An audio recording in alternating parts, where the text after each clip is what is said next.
Hello and welcome back to Frogboy X1 Gaming. I'm Andrew, and tonight we're going to talk about my experience with the PlayStation 5 and if I feel like it's worth the cost of admission for for anybody. So, a little bit about my experience with PlayStation. I have been a PlayStation guy since the beginning, since PlayStation 1. I have always bought PlayStation consoles first, every generation. They have been my go-to system for everything third party, everything Sony first party. Um, Last generation though, toward the middle, after I got the PlayStation 4 Pro, and then I bought the Xbox One X, things started shifting. I started buying a lot more third party games on the Xbox, and I'm glad I did. That's apparent. But I mean, this isn't completely to knock Sony. I mean, the PlayStation 5 is a pretty solid piece of hardware. Um, Minus the fact that I can't upgrade my storage yet. Um, that it was completely ridiculous to find one. No, I did not pay more than what it was worth. I bought it at Target for MSRP. Um, I had to wake up at 5:45 in the morning, put it in my cart, and purchase it. Took a lot longer because I was insisting on buying the digital version, but I doubt. I bet for every 100 disc version, Sony makes two digital versions. I I'm not exactly blown away with what the PlayStation 5 has to offer. The UI, it feels just like the PlayStation 4 Pro, a little bit snappier, definitely pretty with being 4K and everything, but I feel like that was a wasted resource myself. Um,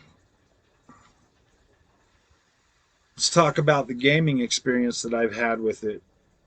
I've had it for 2 months and I've basically bought almost all of the exclusives that you can buy for it, plus some third party games that I already had copies of on the Xbox Series X, just so I could get a feel for them and see, if they were going to be better or worse, or how they would sit next to that. And these aren't very popular games. They're not games that Digital Foundry or anybody else covers because nobody cares about motorcycle racing games and um, WRC9. So basically, it's something that I've had to look at with my own eye, and I can tell you that the Xbox Series X version is better on all of these except for MXGP 2020, which didn't even get a Series X version. It just got backward compatibility. And aside from the blurry menus, um, they basically look pretty close. The PS5 version has better dirt textures and stuff like that, but the Xbox version still some way manages to look even better. When you go off a jump on the PS5 version, the motion blur gets really bad before you hit the ground, whereas the Xbox stays really, really sharp and clean like the whole way through. So that one's kind of hit or miss. Like the textures of the dirt looks a little better, but the game in general looks better on Xbox Series X. The PlayStation 5 controller, I've been using the Xbox Elite Series 2 controller now for since it came out. And in my opinion, I just don't feel like the PS5 controller is as good. And I mean, I know everybody's going to be, oh yeah, but the triggers, that doesn't even really matter. Like the triggers are, it is what it is. And to me, they just feel cheap. They don't feel like they add any real value. Not saying that they won't in the future. I'm just saying right now, I have yet to experience anything that would make me feel that they are better than the rumbles in the triggers on the Elite Series 2 controller. I have Dirt 5 on both consoles. Um, when you're in a truck and you're bogged down, you can feel the rumble in the controller on the Elite Series 2, and that gives you the feeling of like progressive tension, and it feels good. It feels fine. The same with the brake pedal. On the PS5, it stiffens up and then you push it down. It stiffens up and then you push it down. It's like two modes for your trigger. You pull it down a little bit, and it goes, and then you pull it down more to like floor it. And that's the only like real sensation you get. And then it just wears your fingers out. If you've got it set on high, it gets so annoying on racing games. On MotoGP 2020, it just, after 20 minutes, I was done with that. I had to turn the triggers off. So everybody's mileage is going to differ with that. You may like it, you might love that, but to me, it was more of an annoyance than anything that was great about it. I know this is starting to sound really negative about PlayStation 5. I really didn't mean for this to be negative about it, but there's just so many. The fact that I cannot upgrade my storage yet, and I have less than 50 gigabytes left, and I've got Ratchet and Clank coming out next month. That bugs me, and not even knowing exactly what memory cards are going to be good for it, especially with them seeing on the news and everywhere on the internet that there's going to be a major shortage for SSD and stuff. That's really frustrating to not know which one I can buy, so that I can just buy it now and future proof. And because I feel like this generation's probably 2 terabyte max if all I'm buying is just PlayStation exclusives. I feel like I'd probably be able to get away with 2 terabytes without having to really um, shuffle games around a lot. So I mean that's my I mean there's just the little things like that about the PlayStation 5 that just feels half baked and doesn't really feel like this system was really thought out. I mean, the SSD, the performance varies. I mean, some games are really snappy, like Spider-Man Miles Morales, and a couple of the other games that are Sony, for like Returnal's pretty snappy on it. But most other games, backward compatible or other third-party games, they're almost identical in loading times from what I can tell on the Xbox Series X and the PlayStation 5. I I would recommend buying a PlayStation 5 if you're definitely going to be if you're really into Sony first party games. But otherwise, um, I just don't see I don't see the PlayStation 5 not getting an upgraded PS5 Pro within like the next 3 years. I just don't see that not being a reality.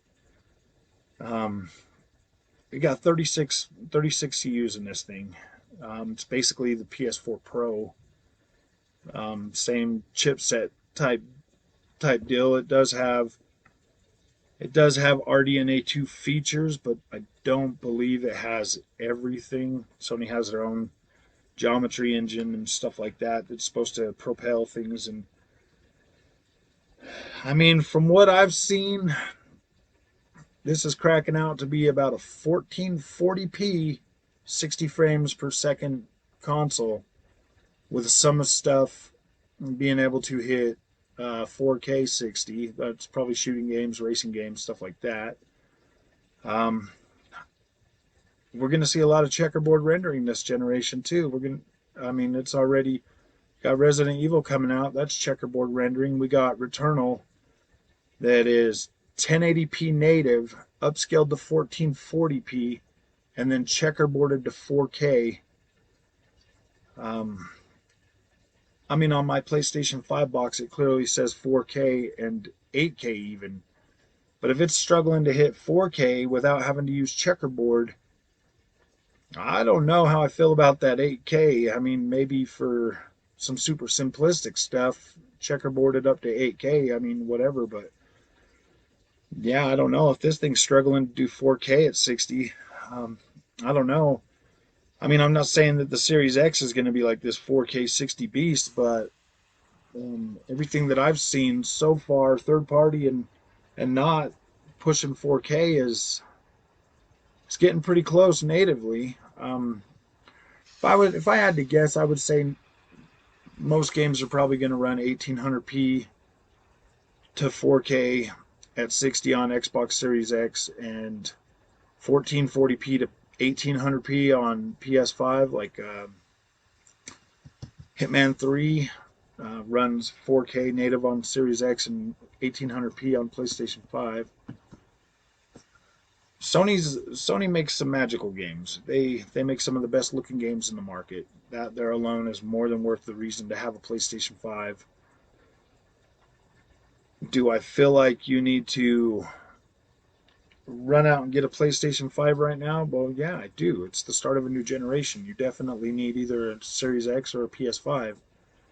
The longer you wait, um, the longer you wait, I would say the longer you wait, the better chance you get of buying all the games that when they first came out at a lower price. But so far, I've had to pay full price for all the games that I've bought on the PlayStation 5, and I've had it since the beginning of March.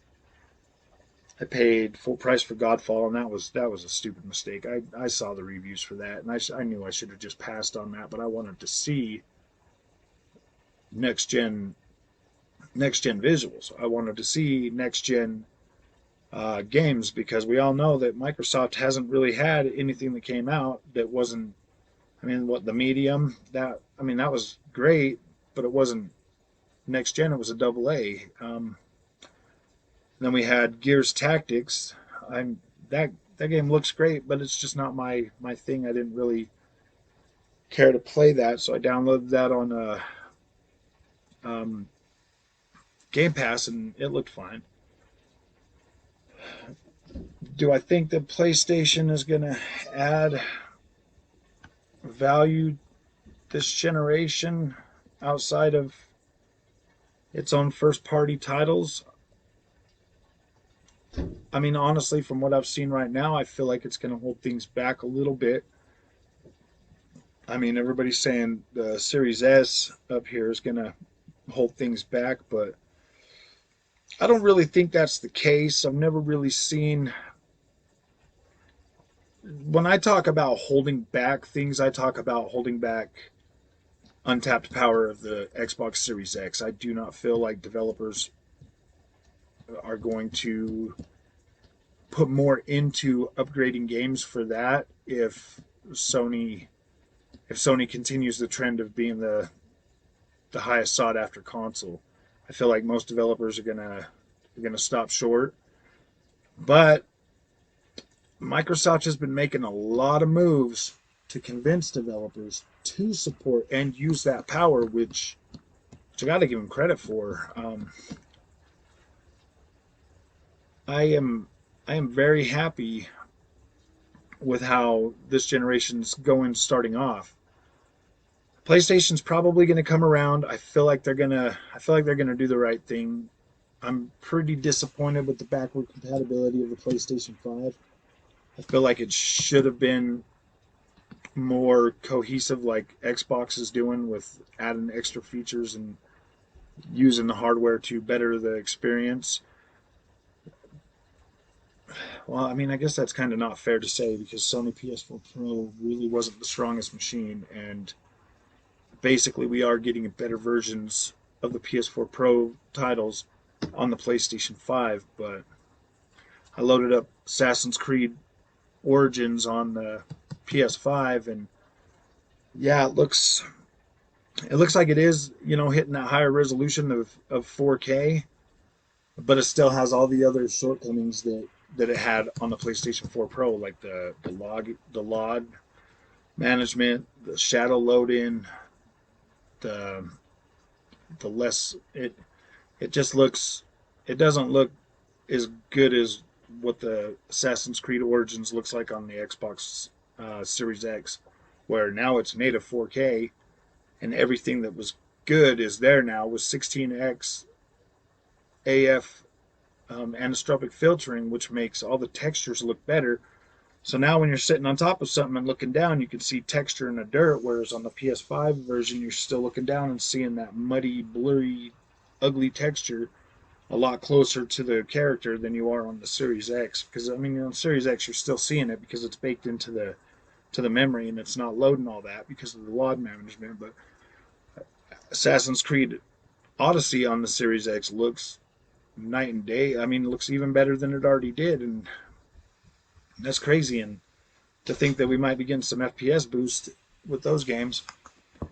Actually, I don't want to get this start this in on an Xbox thing, but it kind of does. It goes hand in hand. You know, if you own both consoles, you pretty much have to make a choice early on which one's going to be your third party system of choice. And right now, because I can buy the memory cards for Xbox, and I don't have to worry about crypto miners running out and buying them all up because they won't work for what they need them for. They only work for the Xbox. I don't really have a problem with that. I can go out and get one of those whenever I need one. I am disappointed that I can't get uh, a bigger size. You know, I can only get the 1 terabyte at a time. Whereas with PlayStation 5, that is a good option that I will be able to get more. But when are they going to release this? This is really starting to bug me. That mine is almost full, and there's nothing out there that they're. I mean, there's not. They haven't even said anything about it. They've just ignored us. And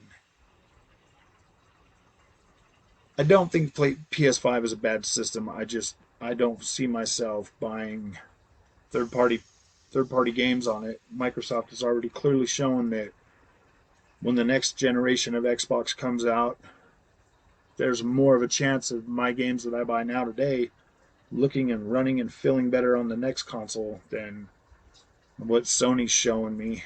They have basically they do what Sony does. They cheap out on console hardware. They've been doing this for a long time. I mean, you look at the first Xbox, it was more powerful. The GameCube was even more powerful than the first PlayStation 2. But I believe the PlayStation 2 came out first. The Dreamcast, then the PlayStation 2, then the GameCube and the Xbox kind of launched around the same time. But PlayStation 3 was a mess. I bought one of those at launch, $600 freaking dollars, and it. I mean, I was fine. I was happy. I was still blind back then. I was still head over heels Sony fanboy. And that didn't change until PS4 Pro. Well, until Xbox Series or Xbox One X came out. That's when that changed, and I started buying more games for the Xbox. And now I'm like really entrenched in Xbox and not so much in PlayStation anymore. But I'll always buy a PlayStation for the exclusives. So uh, I rate PlayStation 5 probably about an 8. It is a powerful system. I mean, 10.28 teraflops is definitely nothing to sneeze at. We haven't seen developers really take advantage of this. I mean, we all know Ratchet and Clank Rift Apart next month is going to blow it. Is going to really show you what this system is meant to do. So I'm excited for that, and I look forward to reviewing that right here on Frogboy X1 Gaming. So if you like this content and you want more of it, don't forget to like and subscribe, and we will see you in the next video.